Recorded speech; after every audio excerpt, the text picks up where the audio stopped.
अच्छा, जीडीपी क्या है? जीडीपी का मतलब ग्रॉस डोमेस्टिक प्रोडक्ट नहीं है। जीडीपी का full form gross domestic product है। सो डिफाइन जीडीपी में आप ये नहीं लिख सकते कि GDP is known as gross domestic product.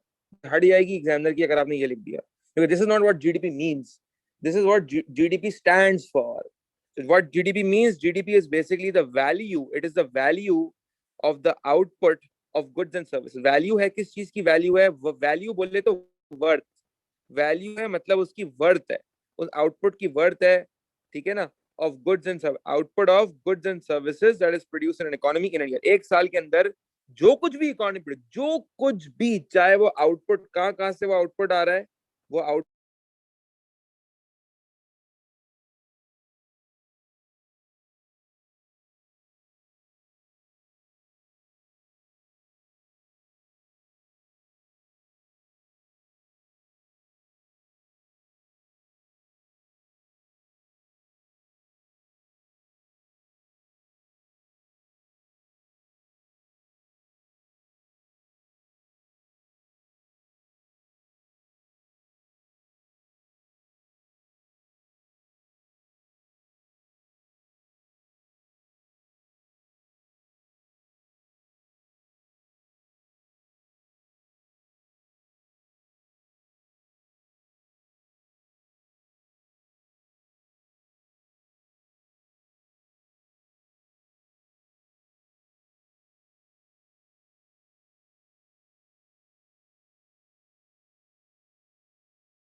मैं कहाँ तक मैंने बता दिया था? ये सब बता दिया था, आपने नेशनल सुना था? आउटपुट की बात बताएं। अच्छा, नेशनल आउटपुट जो होता है वो बेसिकली नेशनल इनकम और नेशनल एक्सपेंडिचर के बराबर होता है। और इसका क्या मतलब होता है, वो क्यों बराबर होता है, ये हम अभी देखते हैं बाद में। अज्यूम करें कि एक छोटी सी इकोनॉमी है जहां पे सिर्फ और सिर्फ 10 कुर्सियां बन रही है, 10 चेयर्स बन रही है। हर कुर्सी, each chair is sold at an output at a price of rupees 200 in the market. So what will be the value of those 10 chairs? The value of those 10 chairs would be 2000 rupees, and this value is basically measured at market prices. ठीक है ना? This is the market value, and this is measured in terms of market prices. ये market prices के terms में measure हो रही है, ठीक है ना? तो बेसिकली, तो 2000 क्या बनी? 2000 आपकी बनी जीडीपी। सो जीडीपी क्या हो गई? GDP is basically 2000 rupees. ये आपकी जीडीपी है। 10 कुर्सियां जो आपने बनाई है वो आपकी जीडीपी नहीं है मेरे भाई। ये गलत कॉन्सेप्ट है। किसने आपको बताया था कि जीडीपी जो होती है वो आउटपुट होता है? एक्सट्रीमली गलत। GDP is the value of the output that is measured eight market prices. Definition गलत हो जाएगी अगर आप ये लिख कर आएंगे। GDP is the value of output that is measured eight market price level, कि उन 10 कुर्सियों की वैल्यू कितनी है। अब मुझे एक बात का जवाब दो, ये जो 2000 रुपए की तुम कुर्सियां मार्केट में बेचोगे जाके, अज्यूम करो कि अमन इन कुर्सियों को बेच रहा है, और मैंने अमन से ये कुर्सियां खरीद ली, तो मैं अमन को कितने पैसे दूंगा? 2000 दूंगा। अज्यूम करो पूरी इकोनॉमी में सिर्फ मैं और अमन है, ठीक है, दो लोग रहते हैं पूरी इकोनॉमी में, और मैंने जो है वो 2000 रुपए अमन को दे दिए। तो अमन की इनकम कितनी हुई? अमन की इनकम हुई 2000 रुपए, ठीक है, ये उसकी इनकम हुई। और क्योंकि सिर्फ अमन और मैं ही रहते हैं तो हम कह सकते हैं ये हमारी ये नेशनल इनकम भी हो गई, ठीक है। इसी तरीके से आदिल ने 2000 रुपए दिए, तो how much did Adil spend? Adil spend 2000. So this can, since Adil and Aman are the only person in the economy, so this can be the national expenditure of the economy since Adil only spent 2000. ठीक है? And what is the value of the output? The value of output is also equal to 2000 because that is the value of the chairs. This is your national output. So you can see that national output, you can clearly see that national output over here is equal to your national expenditure, it is equal to your national income, and it is equal to your national income because it is equal to your national expenditure. So the national output, that is whatever is produced in the economy, is going to be measured at market prices. इसका मतलब ये हुआ अमन, तुम्हारे सवाल का जवाब तुम्हें मिल जाना चाहिए कि जो जीडीपी होती है, आउटपुट होता है, वो मेजर किया जाता है, उसकी वर्थ कैलकुलेट की जाती है in terms of market price. तो टर्शरी सेक्टर में या सर्विस सेक्टर इंडस्ट्री में हम ये देखते हैं कि जो हम सर्विसेज प्रोवाइड कर रहे हैं उसकी मार्केट वर्थ कितनी है, उसकी मार्केट वैल्यू कितनी है, यानी वो कितने की हम सर्विसेज प्रोवाइड कर रहे हैं मार्केट में। 10,000 की सर्विस हो रही है, 20,000 की दे रहे हैं, 5,000 की सर्विस प्रोवाइड कर रहे हैं, और उन सारी वैल्यूज को ऐड किया जाता है। जो आउटपुट है वो तमाम का तमाम आउटपुट जो हमने निकाला है उसकी मार्केट की प्राइसेस को ऐड किया जाता है, और उससे जो वैल्यू निकलती है उसको हम कहते हैं जीडीपी की वैल्यू। उसके फिर वो जीडीपी कैलकुलेट करके जीडीपी मेजर की जाती है, ठीक है। So this is basically GDP that is measured in terms of market value, market worth, market prices. And this value of GDP, and hence because GDP is also known as national output. So national output is what? National output is basically nothing but your GDP, right? So this GDP is also equal to national income, and that is equal to national expenditure. उसकी वजह ये है कि जितना भी national output economy में produce होगा, national जो जीडीपी प्रोड्यूस होगी इकोनॉमी में, वो तमाम का तमाम जो नेशनल आउटपुट होगा, क्योंकि वो मार्केट वैल्यू पे, मार्केट प्राइसेस पे मेजर हो रहा है, तो वो तमाम का तमाम नेशनल आउटपुट जो होगा वो नेशनल इनकम के इसलिए बराबर होगा बिकॉज लोग ही खरीदेंगे ना उस आउटपुट को। जब उस आउटपुट को लोग खरीदेंगे तो फर्म्स को पैसे मिलेंगे, चाहे वो फर्म प्राइमरी, सेकेंडरी, टर्शरी, वो फर्म्स को पैसे मिलेंगे, तो वो जो पैसे होंगे that is going to be equal to the income of the economy, ठीक है ना, because firms will receive that money, that will be equal to the income of the economy, and since I am spending that money, that would be equal to the expenditure of the economy. So the total amount that is spent in the economy will always equal, remember that the total amount spent in the economy will always equal the total income generated in the economy, and this will always be equal to the value of GDP. This will always be equal to the value of national output in the economy. Hence we can conclude that GDP की driving force incomes है। GDP की driving force incomes है। जितनी ज्यादा incomes होंगी उतना ज्यादा GDP होगा। जब आपका जीडीपी बढ़ेगा तो इनकम बढ़ेगी, जब इनकम बढ़ेगी तो जीडीपी बढ़ेगा। तो ये तीनों साइमल्टेनियसली लिंक्ड है। जब मुल्क में स्पेंडिंग बढ़ेगी, चाहे वो स्पेंडिंग कंज्यूमर्स कर रहे हो, चाहे वो गवर्नमेंट कर रही हो, चाहे वो स्पेंडिंग इन्वेस्टमेंट्स की शक्ल में हो, चाहे वो स्पेंडिंग एक्सपोर्ट्स की शक्ल में हो, किसी भी शक्ल में अगर स्पेंडिंग हो रही होगी, एक्सपेंडिचर्स हो रहे होंगे, तो लाजमी एक्सपेंडिचर्स जो होंगे वो फर्म्स को दिए जा रहे होंगे, और फर्म उन पैसों से इनकम जनरेट करेंगे और उस इनकम से गुड्स बनाएंगे और वो गुड्स मार्केट में बेचेंगे, जिसकी जो वैल्यू या वर्थ है वो जीडीपी की शक्ल में निकल के सामने आएगी। इसका मतलब है ये तीनों आपस में इंटरकनेक्टेड है। इस डेप्थ में जाके आपने मैक्रो को पढ़ना होगा, वरना तो रिजल्ट्स नहीं आएंगे। क्या इसके अंदर किसी भी किस्म का कोई सवाल या कंफ्यूजन? Is this clear? क्या ये कॉन्सेप्ट क्लियर है? यस सर, एक क्वेश्चन है। जी पूछे। सर, गवर्नमेंट उन बिजनेसेस पर भी तो इन्वेस्ट करती है जिनसे उनके पास कोई रिटर्न नहीं मिलती, फॉर एग्जांपल डिफेंस। हाँ, तो that will not be part of GDP, that will be excluded. बिल्कुल। जो ट्रांसफर पेमेंट्स पर जो स्पेंडिंग होती है, अनएम्प्लॉयमेंट बेनिफिट्स पे, डिसेबिलिटी अलाउंसेस पे, वेलफेयर पेमेंट्स पे, that does not forms part of GDP. That spending does not forms part of GDP, it is excluded from GDP. सही है सर। ठीक है।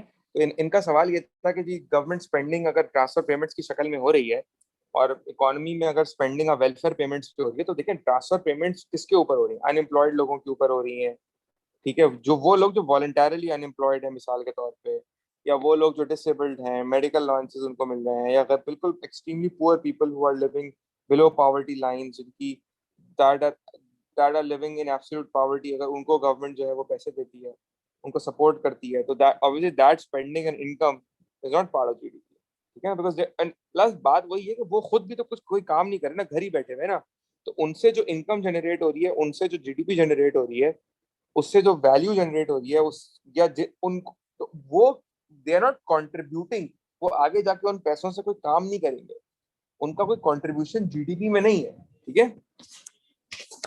एनीवेज, अब बात ये है सारी, बात ये है कि सपोज करें कि मैंने आपसे कहा था ना, मैंने कहा था इकोनॉमी में 10 चेयर्स बनी है, हर चेयर की प्राइस 200 रुपए है, तो क्या आ गई, 2000 आ गई। This is year 1। अगले साल क्या हुआ, अगले साल भी हमने 10 चेयर्स बनाई, यही 10 चेयर्स थी, और ये मिसाल के तौर पे मार्केट में बिकी 300 रुपए की। 5000 हो जाएगी ना इसकी वो? नहीं, पिछले साल की जीडीपी थोड़ी ऐड करेंगे, यानी मार्केट में इसकी प्राइस कितनी है, मार्केट में ये जो 10 चेयर्स हैं, इनकी मार्केट में प्राइस हो गई अगले साल 300 रुपए, तो जीडीपी कितनी निकली, जीडीपी कैलकुलेट हुई 3000। यानी पहले साल जीडीपी कितनी आ रही है, 2000, अगले साल जीडीपी आ रही है कितनी, 3000। अब आप मुझे बात बताएं कि बजाहिर इसको देखने से लग रहा है कि GDP has increased, we can conclude from this table that GDP has increased. But do you really think that GDP has increased? Do you really think that the GDP increase हुई है? No. Why? Inflation rate. Inflation rate, देखो बात ये है, सही, बिल्कुल सही कह रहे हो तुम, कि एक्चुअली में ना जीडीपी नहीं बढ़ी है, बल्कि ये फिगर मिसलीडिंग है। सही है। सो बेसिकली दिस जीडीपी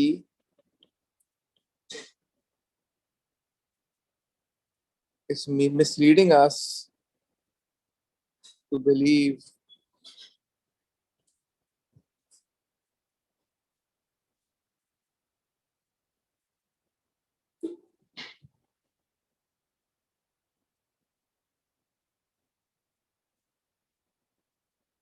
हालांकि वो ग्रो नहीं कर रही इकोनॉमी, हमें लग रहा है कि इकोनॉमी ग्रो कर रही है, इकोनॉमिक ग्रोथ आ रही है, कि वो ग्रो नहीं कर रही। This is because the increase in GDP is due to increase in inflation, rise in price level, instead of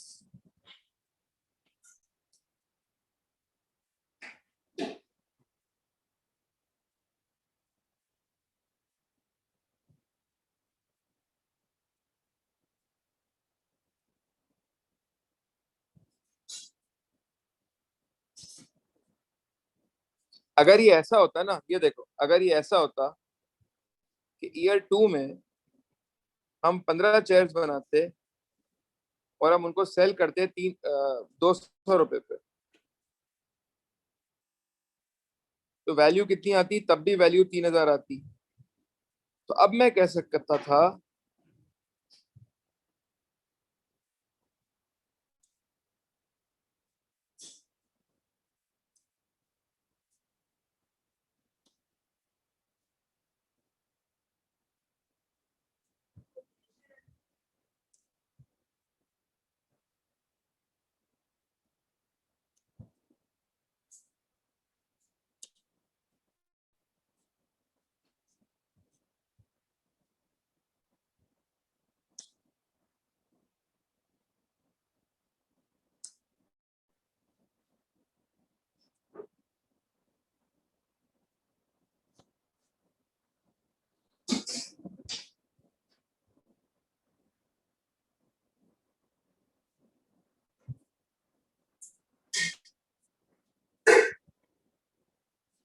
देखो इन दोनों सिनेरियोस में फर्क है, ये है सिनेरियो 1, ये सिनेरियो 2। सिनेरियो 2 में हम 15 कुर्सियां बना रहे हैं, तो हमारी कुर्सियों की प्रोडक्शन 10 से 15 हो गई है ना, 5 से बढ़ गई है, तो here we are better off, right. इधर हमें वैसे तो नजर आ रहा है कि हमारी जीडीपी की फिगर जो है वो 3000 है, लेकिन ये 3000 रुपए इसलिए नहीं है क्योंकि हमने 15 कुर्सियां बना ली है, बल्कि इसलिए क्योंकि हमारी इन्फ्लेशन 200 से 300 हो गई है। तो ये अच्छी चीज तो नहीं है ना, ये तो बुरी चीज है इसका मतलब। तो जीडीपी फिगर जो है वो मिसलीडिंग भी हो सकती है, इसीलिए हम जीडीपी कैलकुलेट करने के बजाय क्या कैलकुलेट करते हैं, क्या Real कैलकुलेट करते हैं, GDP. Real good, GDP. हम रियल जीडीपी कैलकुलेट करते हैं। रियल जीडीपी क्या करती है, अच्छा बाय द वे, ये जो जीडीपी है ये आपकी नॉमिनल जीडीपी है। कौन सी जीडीपी है? Nominal GDP. नॉमिनल जीडीपी क्या होती है? ये वो जीडीपी होती है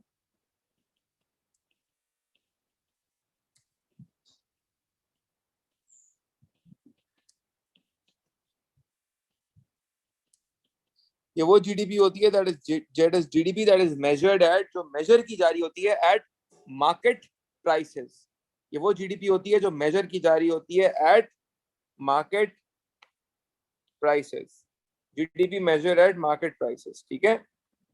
इसमें से रियल जीडीपी अगर आप कैलकुलेट करें तो रियल जीडीपी क्या करती है? Real GDP is GDP that is nominal GDP minus inflation.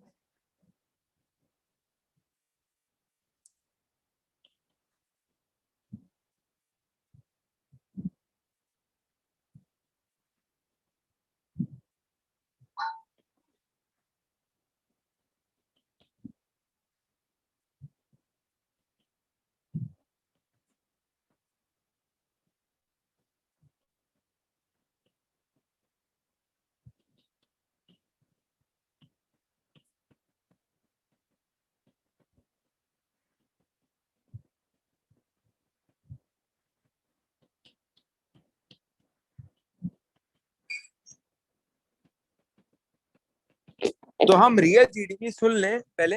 हम रियल जीडीपी इसलिए कैलकुलेट करते हैं ताकि हम बेसिकली जीडीपी में से, नॉमिनल जीडीपी में से इन्फ्लेशन का इफेक्ट माइनस कर सकें। इन्फ्लेशन के इफेक्ट को माइनस करके हमारे पास एक और क्लियर और रियल पिक्चर सामने आती है कि जीडीपी कितनी बढ़ी है। बिकॉज अभी तो हमें नजर आ रहा है कि जीडीपी बढ़ रही है, 3000 हो गई है, और हमें नजर आ रहा होगा इंडस्ट्रीज ग्रो कर रही है, एम्प्लॉयमेंट बढ़ रही है, इन्फ्लेशन बढ़ रही है। बट रियलिटी में सॉरी, इन्फ्लेशन इन्फ्लेशन गलत बोल गया मैंने, एम्प्लॉयमेंट बढ़ रही है, इनकम्स बढ़ रही है, इकोनॉमिक ग्रोथ आ रही है। बट एक्चुअल में ऐसा थोड़ी हो रहा होगा, बिकॉज अभी भी वही 10 कुर्सियां बन रही है ना।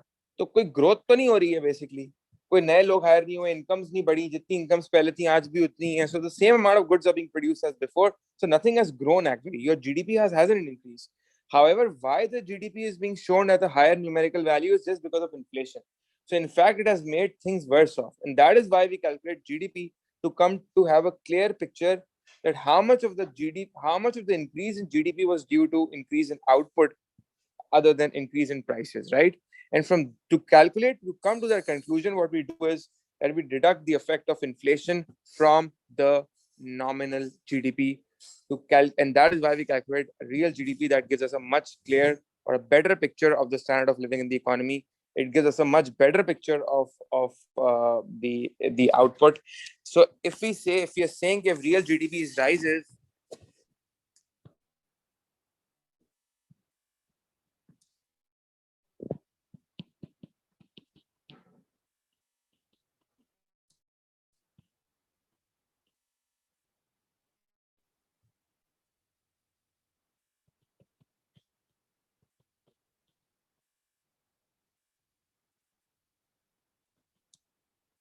then incomes are rising, employment is rising,